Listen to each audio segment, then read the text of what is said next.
Okay, this short video is for, again, the 455 Buick owners serpentine belt setup. I'm going to talk a little bit more about the benefits.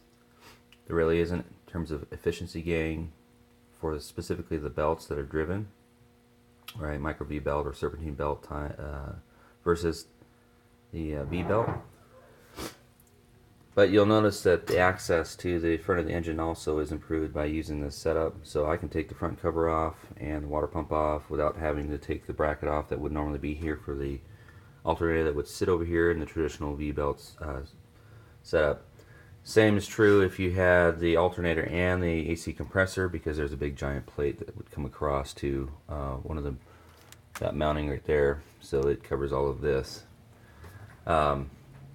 So you know, its accessibility is a benefit.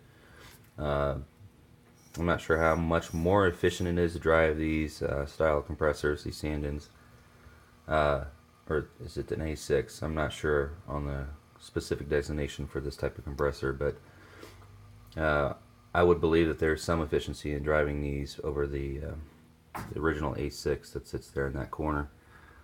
So that's really the additional benefits, right? The cleanliness, which I talked about in the prior video, offset, accessibility across the board. I can work the front of the engine without changing anything or removing anything additional.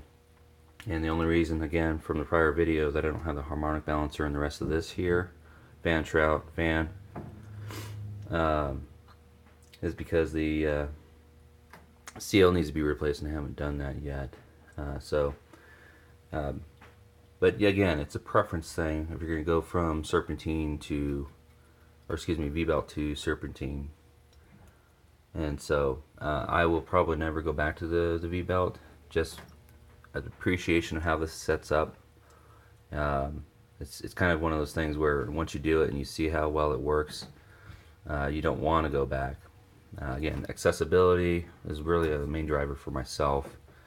Others have reported that serpentine belts won't flip if you're in a race application for these engines, if you're racing them.